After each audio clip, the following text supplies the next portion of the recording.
So, uy!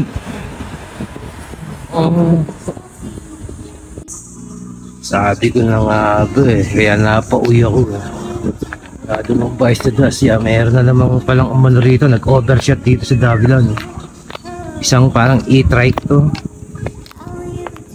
Sumalpok siya ron. Wala tayo nung pangyayari, wala na yung mga tao rito, nakaalis na. Skip natin yun.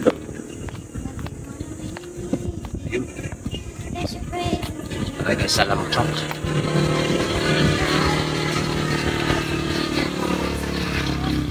Sa pangyayaring yun, tama ito, siguro nagpanggaan tong tatlo na to dito. Ito talagang area na to, yung portion na to ng Davilan hanggang doon sa taas na yon, mahirap ahunin. Pero pagka nilusong mo to, nako, kailangan mag-iingat ka. Hindi pantay ang kalsada rito, parang kinakain ka rito sa kaliwa. Parang hindi maganda yung pagkakagawa ng kalsada, parang namamagnet ka. Namamagnet ka sa kaliwa. Ang mangyayari sa'yo, mag-overshot ka. Yan, pagka hindi mo na-control. Siguro, ang nangyari, may mga kasalubong. Ito, pirat din. Ito siguro mga kabangga. At ito, bali tatlo sila. Malaysia. Katapos dito, lusong pa rin yan. Kaya kailangan mag-iingat lang kayo dito sa Davilan. Kaya kita mo, ingat na ingat sila. Takbo sila. Yan ang mga takbong yung nag-iingat. Ano naman, nasa maayos na kondisyon. Nasa maayos na kondisyon na yung mga nadisgrasya. Kaya, again, mag-iingat tayo pagka lulusong tayo sa Davilan. Hindi kaya ng tayo, maglakad na lang. Kaya pagka umabot kayo dito sa paanan na ng Davilan, kumbaga, parmo na safe na rito. Pero doon sa mga parte ng mga ahuni ng Davilan at lulusungin nyo, talagang delikado ron. Andito sa pagdating dito sa tulay, part ng tulay na to, safe na rito, flat na lang to. Yung mga shed sa San Lazaro Hippodrome, kaliwa kayo dyan, dito na Davilan. Tayo, diretso, pauwiin tayo sa pet. Pag nasiraan naman kayo rito, wag naman sana. Ayan, meron din nagre-repair ng bike dito.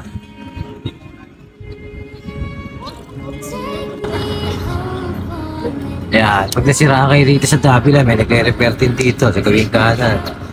Ayan sila. Mabibili ka na rin yun. Yes, ayan. Spare parts, pagka nasiraan ka, meron na rin dyan. Mekaniko, meron. Kaya maganda na rito mag-isa sa Davilan. So, nakapag-ano na tayo, nakapag-Davilan na ng training. Solo tayo ngayon. Pero parang bitin. Magdagdag tayo, ikot tayo sa Southwoods kahit mga 10 to 15 rounds sa Southwoods. Pakikita ko rin sa iyo. Papasyal ko rin kayo ron kung ano makikita sa Southwoods. Yung isa yun na Siklismo Laguna. Yan yun. Radaan tayo ron. So yun, nakapag-ibig tayo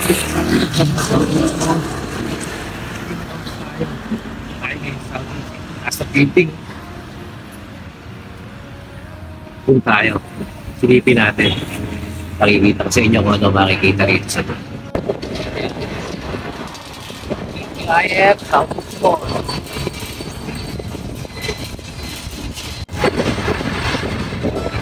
Centro Avenue. So yun ang tambahin ng na siklista yung 7-Eleven na yan. Kaya sa kanan nyo makikita nyo yan. Meron siyang isang farm park dito na maliit. Ang tawag sa kanya is park. Kaya pwede tumambay dyan pagka hapon maraming tao. So ikot tayo. Kaya kung meron kayong maglalakad-lakad ka rito dyan, walking, meron ayun talang pet, aso, ganyan, ikakala nyo, meron isang ano yun dito, parang sa kanila, laguan ng mga takan yung aso, kaya parang playground ng aso, may dalamang kayo, pwede nyo siya isabi. Eto, dito naman sa party na to, ayan. Nung araw, ano to dito kami nagte-trail ng mga pagka naka-MTV yan, pwede ka rito. Pero ngayon parang bawal na. Ayan, baka inaayos nila. Ayan. Trail to, na maliit na trail na pwede kang may nakakapag-enjoy ka rin ng MTV rito. May mga jump pa dati rito. Sa ngayon parang parang bawal na yata. Ayan, dyan yung start niya sa may motor na yun. Mag-i-start niya sa trail na yan. Dati. Pero ngayon parang bawal yun.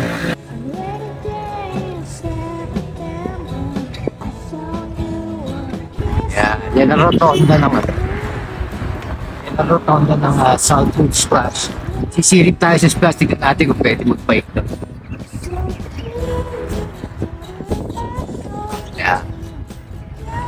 Southwood Subdivision, dito tayo. Silipin natin kung pwede mag-bike sa splash. So, from Rotonda, Southwood sa Subdivision, kakaliwa ka rin sa malaking ayan. Yun ang splash. Napakaraming tao.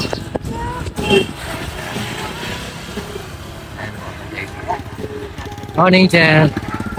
Daming tao. Daming auto. Ibig natin kuha tayong konting ipo. Yan ang entrance ng splash. Ay, daming tao. Mga foods and drinks. Daming customer. Wala siya nakalagay kung magkano ang entrance fee. Ayun, wala siya nakapaskil dito sa labas kung magkano ang entrance fee. Pero alam ko ang Binyan Residence is may discount sila dito pag Binyan Residence ka.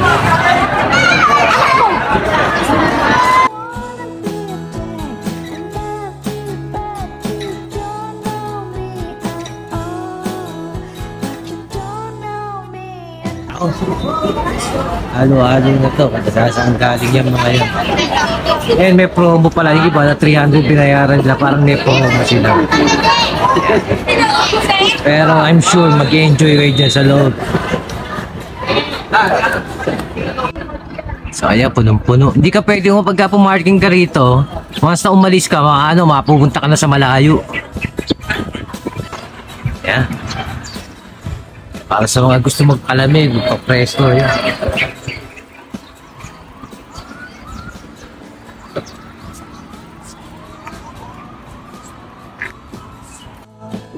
So ayun, kung gusto nyo, yun sa mga gustong pumunta na splash, ma-experience nyo sa ang magandang amenities ng Splash Island.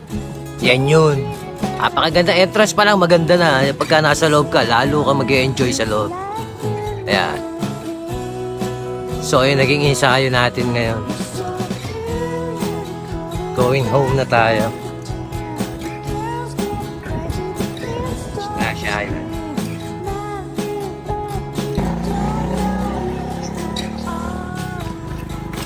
Ito, palabas na to ng Rosario Complex. Buwana Rosario Complex, dito yun. Dito palabas niyan, hanggang Pasita Complex.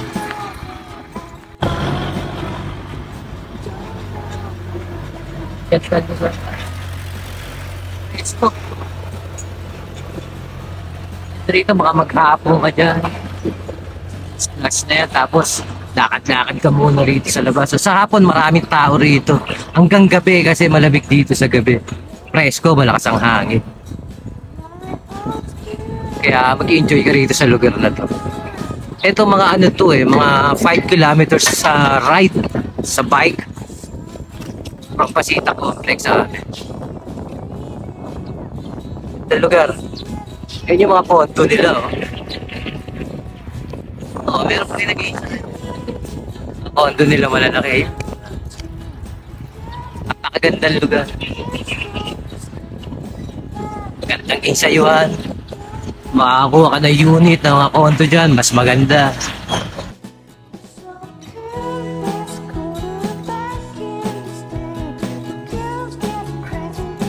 Ganda. 7-Eleven at ang bahay ng mga siklista. At dahil tanghali na tayo, wala. Pag kumaliwa ka papuntang Cavite, yan, GMA Cavite. Eto naman, kung makikita nyo, ano yan, bakit may shade na ganyan? Ano yan? Sakay ng bus, terminal. Naniniwala ka meron dito sa Southwoods na to, biyaheng Naga. Tapos ang iba niya is Manila. Nandiyan ang mga ano niya. Kung mag-i-splash ka at nagutom ka, meron McDonald's.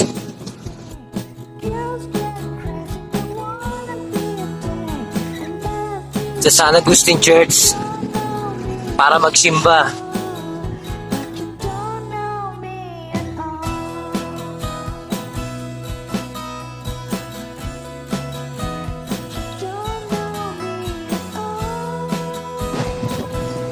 Dito naman sa San Agustin Church, kung papasyal man kayo rito, ayan, parking area nila.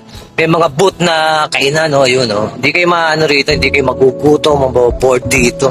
Pwede kayo maglakad-lakad doon sa Splash, Peri-Peri. Ganda yan. Eto, dito muna tayo sa church ng San Agustin. Ang tawag nila rito is Santo Niño de Cebu. May poon sa labas. Gandang church dito. Magandang pasyalan this Lenten season. Ganda. Isilip tayo sa loob. Since sarado pa to, bukas pabubuksan niya sa pagkabuhay. Sunday.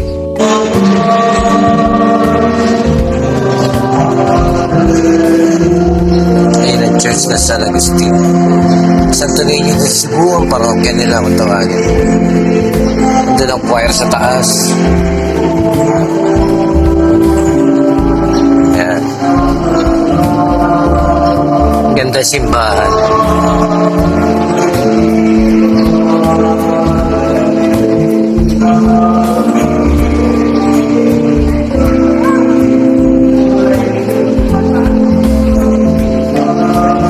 Ang altar, wala yung mga santo ngayon.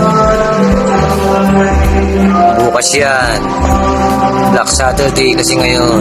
Sa pagkabuhay, babalik na yung mga santo.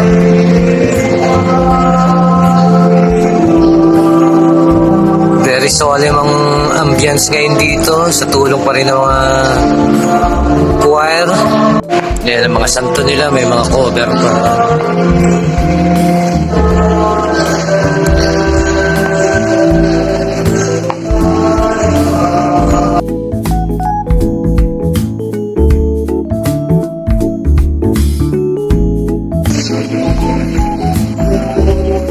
Pagkabuhay, bubuksan na yan.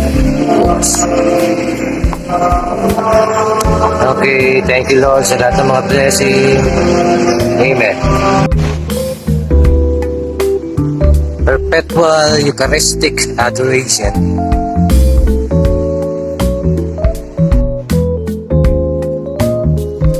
Bale, yan. Pit Señor, Santo Niño de Cebu. Ito yung tawagin, sumikat sa pangalang San Agustin Church because may San Agustin College nakatabi, pero ang talagang ano nila is Santo Niño de Cebu talaga. So ayun, nakapasyal tayo rito, nakapag-ikot.